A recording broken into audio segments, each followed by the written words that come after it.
Hello and welcome to Sunday Sessions with me, Trina, except I'm not going to be singing today. I decided to do a bit of a different video as my voice is just not having it after a 3-hour gig last night.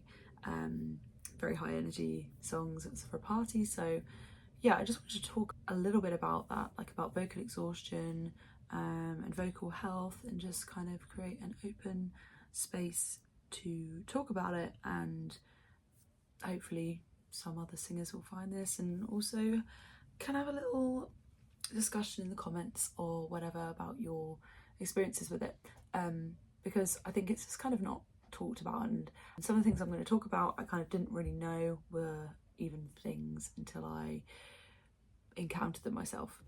So yeah, a little bit about my journey with my voice. When I was 14, I had my first singer lessons. I hadn't had any lessons up to that point. I kind of just thought that in a non-braggy way that singing was just like something that couldn't be taught, or like, you know, there wasn't any benefit to me having lessons or any of that kind of stuff. But then I think when I was 14, I maybe sort of, I don't know, I spoke to my parents about it. I was like, oh, I think I could actually do better. Oh no, you know what the actual reason was? I think that in order to join the school's chamber choir, which is like the sort of like top choir, you had to be having lessons, or you had to be like, yeah, because you had to sort of show that you were, I don't know, trained or whatever. Anyway, so I had the lessons and I was doing classical singing in those lessons, and that really opened my eyes as to like different vocal techniques and actually how I could actually get better at singing and projection and all that stuff. So yeah, I started lessons quite late, but not really. In the grand scheme of things, people start a lot later than that or don't have any lessons at all. Yeah, I didn't really think of singing before that point as something that I could improve upon, or that there was anything that I could really do. But at that time in my life, I also wasn't really performing or like singing really technical songs. So I guess there wasn't really necessarily as much of a need for it as there is like now when I am singing lots of technical songs and I'm singing a lot. Anyway, so having lessons taught me a lot, and it really brought out my voice. Now fast forward, we're going to fast forward quite a bit to 2019 when I was 19. For context, I started having lessons again. So I kind of had lessons from 14 to 16, like school, when I was at my secondary school. And then when I had my lessons in 2019, I focused more on the sort of musical theatre stuff, just sort of doing a song, working on that song each week.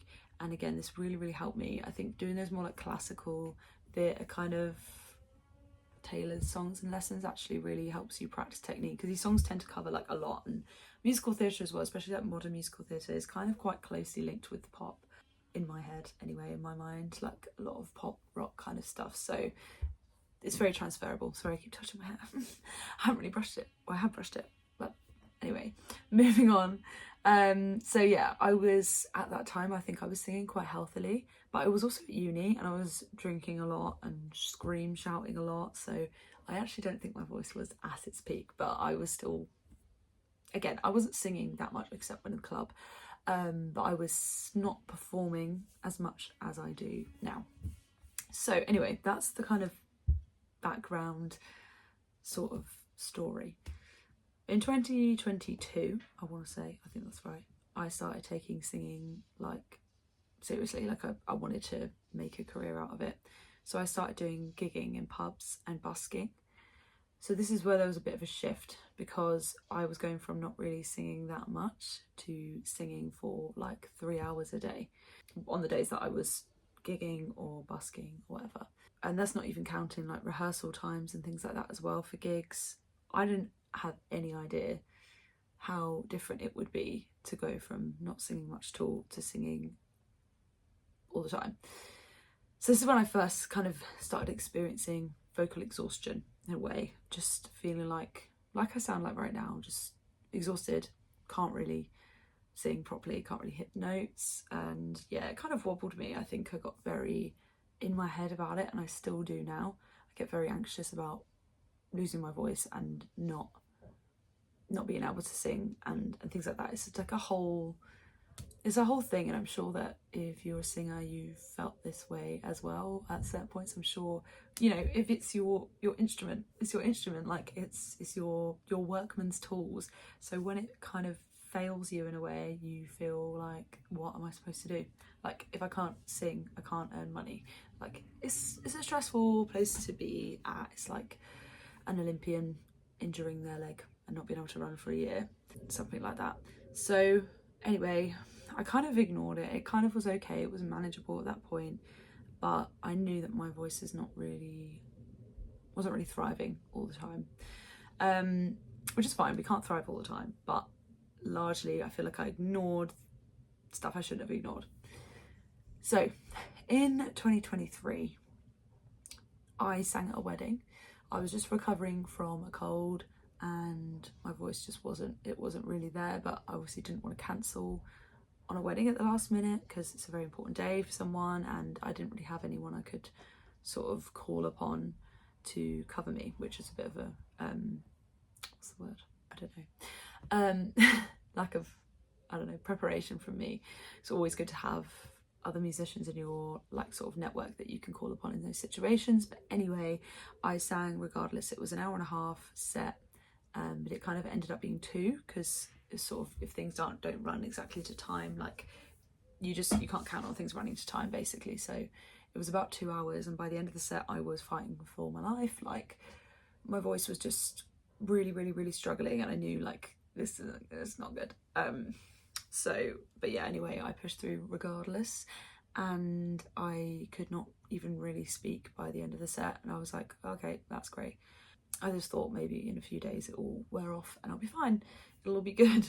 But that wasn't the case. It didn't really come back properly, so I went to the doctors and I was like, oh, this is the situation, thinking like maybe it's a throat infection, they'll give me some antibiotics, I'll be good, because in the past if I've had a throat infection, antibiotics gone. So I was kind of hopeful for that, but they were like, there's no infection or anything visible. So they gave me 2 weeks of vocal rest. I did that, went back because nothing had changed. I think they, I don't know, maybe said the same thing again. But then I went back and I was like, yeah, no, this isn't good, and I'm a singer, like I really need this to be sorted like as soon as possible. So they said that I could be referred to an ENT, so an ear, nose and throat specialist, and the wait time was 18 months. So I thought, well, that's not going to be good enough.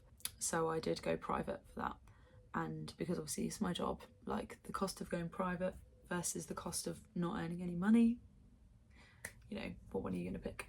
So I went to see the ENT and they stuck a camera on my nose, which was lovely, and there was nothing to see, so like no nodules or things like that, which I thought, I like kind of thought maybe it's nodules or just one of the other things we sort of heard of, but it wasn't. So he was like, there's nothing I can see, so I'm going to send you to a speech therapist. I was like, what's interesting? Because I never really considered that it could be something that could be handled with a speech therapist in my life. But anyway, so I went to a speech therapist, and she said that I had muscle tension dysphonia. So muscle tension dysphonia is basically, well, when the muscles in your, like this area, your neck and your larynx and stuff, are like really tight, and yeah, it can lead to you not having the kind of access to your voice that you normally would. So you sound hoarse, you sound blah blah blah blah, a bit like I do now. But yeah, the difference is this wasn't going away. Like, it wasn't just exhaustion, like it'd been going on for like quite a while at this point. So yeah, the way that it was kind of dealt with, we did like had like a couple of neck throat massages, and then was given some exercises to do myself. We kind of started with the massaging, and then it turned into kind of vocal exercises, so like with a straw, and like tongue exercises, so like relax the tongue and the jaw. So a lot of it was just kind of like easing tension, and yeah, it came back. Woohoo! So I did manage to work through it, and yeah, it was a very interesting experience. I tried to kind of like learn from it as much as possible, because like I say, before that this had happened to me, I had no idea about muscle tension dysphonia. I was like, what the hell is muscle tension dysphonia? I didn't know that like people had voice massages. I didn't know all these things that can sort of go wrong with your voice in a way, and almost that you're not powerless to stop them, but a little bit powerless. Well, yeah, a lot of things you are powerless to stop it. Like, it's just a result of being in this industry, like singing all the time. Like, it's gonna happen. Like, your voice is gonna get tired and you're gonna get vocal injuries. Like, it's just one of those things. Like, I think I sort of blamed myself a lot. I was like, oh, I shouldn't have done that gig, and maybe I shouldn't have done that gig. But at the same time, yeah, it can happen for a matter of factors. So it's not just bad use of your voice. But I did feel like at this point I wasn't really singing very technically. Like, I wasn't really thinking about singing as much as I used to do when I had lessons. I was just kind of being a bit lazy with it, I suppose, and just potentially straining my voice more than I thought I was, because I think I just kind of assumed that because I'd had lessons I was fine and I can, you know, like, I was using my diaphragm properly, I was doing all these things correctly just because I've had the lessons, so therefore I don't need to think about them. Like, it just happened naturally, which is absolutely not the case, because, like, yeah, I have had lessons and would consider myself to be quite well trained in that aspect. Like, it still is something you need to keep up with. Like, you don't just like do it for a couple of years and then it's just completely natural. Like, it's so hard to actually implement technique, and singing is such a conscious thing. Like, you really do need to sing consciously. You know, I'm not claiming to be like an expert at all here, but I just think that from what I've learned from the whole experience is that singing is such a conscious thing, and it needs to be conscious, because although it looks effortless, I think when singers look effortless, it's because they are concentrating so much, or you can practice a song so many times and then you maybe do it less consciously. So obviously when you're singing, you want to also just like enjoy the performance, and when I think too much, I look like I'm thinking a lot. So you can tell the songs that I'm like, this is a hard song to sing, because I am locked in, which is something I need to work on 100%. But anyway, I think, yeah, singing has to be super, super conscious, and that is something that I have learned from that experience. So where I'm at now, let's talk about that. Have some water. So where I'm at now, I continue to make the same mistakes. No, I mean, I think since that happened to me, I was a lot more aware of my voice and using it a little bit better, but I still continue to sort of overuse my voice sometimes, which is not good. I think we all are maybe guilty of doing it, like whatever career or industry you're in. I'm the type of person who kind of goes beyond what I can actually do, because I don't want to disappoint people, or I feel like I put pressure on myself because it's like I've got to earn money. So like this week, for example, I knew I had this gig on Saturday, but I still went out busking 2 days of the week, and that potentially is not a sensible choice, because I knew that the second busk this week that I wasn't feeling amazing. So really I should have just taken that hit and just not sang that day, but I did it anyway. But I am having lessons again, because for me, it's like sometimes I know these things, I know what I need to be doing, but it's so helpful to have that accountability of having someone actually tell you to do these things. And I think there's always so much to be learnt from having somebody else like watch you sing and watch what you're doing and give you pointers. And I think we've all got so much expertise to share, and yeah, it just kind of brings me back into that focus of just thinking about songs and thinking about how you say things and how you're using your voice, because I do think I am so far off being perfect with using my diaphragm when I'm singing, which is my biggest at the moment. Anyway, that's kind of all I've really got to say. I just obviously didn't want to sing today, but I also wanted to post a video. A bit nervous posting a video like this, honestly, because I don't know, I never do chatty videos on here, and I think I'm a bit like, oh god, is anyone actually going to listen to me ranting about vocal exhaustion and stuff? But yeah, I thought it would be good to come and talk about it, because I don't think I've really seen many people being honest and talking about it, because I mean, at least in my head, I think, oh, me posting this makes it look like I'm not very good at what I do.